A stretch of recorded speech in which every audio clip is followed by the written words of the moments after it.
যুদ্ধবিরতি অনির্দিষ্টকালের জন্য বাড়ানোর একদিন পরই মালয়েশিয়া ও শ্রীলঙ্কার আশেপাশের গভীর সমুদ্র থেকে ইরানের পতাকাবাহী 3টি ট্যাঙ্কার জাহাজ জব্দ করেছে মার্কিন প্রতিরক্ষা বাহিনীর কেন্দ্রীয় কমান্ড।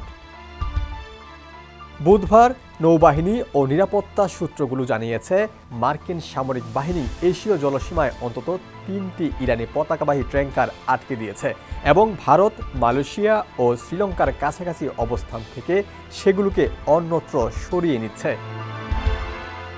বার্তা সংস্থা রয়টার্সের প্রতিবেদনে বলা হয়েছে, ওয়াশিংটন সমুদ্রপথে ইরানের বাণিজ্যের উপর অবরোধ আরোপ করেছে। অন্যদিকে ইরান হরমুজ প্রণালী দিয়ে জাহাজ চলাচলে বাধা দিতে সেগুলোর উপর গুলি চালিয়েছে। মেরিন ট্রাফিক প্ল্যাটফর্মের জাহাজ ট্রেকিং ডাটা অনুযায়ী ডিপসি ইরানের সুপার ট্যাঙ্কার জাহাজ। জব্দ করার সময় জাহাজটিতে আংশিকভাবে তেলপূর্ণ ছিল। মেরিন ট্রাফিকের তথ্য অনুসারে ডিপসিকে সর্বশেষ গত সপ্তাহে মালয়েশিয়ার উপকূলে দেখা গিয়েছিল।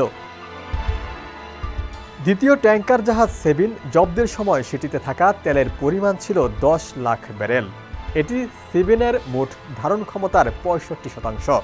জব্দকৃত তৃতীয় ইরানি ট্যাঙ্কার জাহাজ দুরেনা অবশ্য সম্পূর্ণ লোডেড ছিল। জব্দের পর জাহাজটিতে 20 লাখ ব্যারেল অপরিশোধিত তেল পাওয়া গেছে। দুরেনাকে সর্বশেষ দেখা গিয়েছিল 3 দিন আগে ভারত মহাসাগরের উপকূলের কাছে।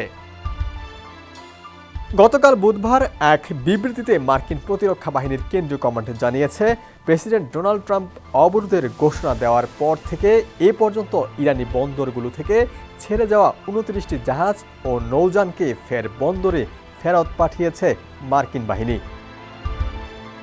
ডেস্ক রিপোর্ট, সমকাল।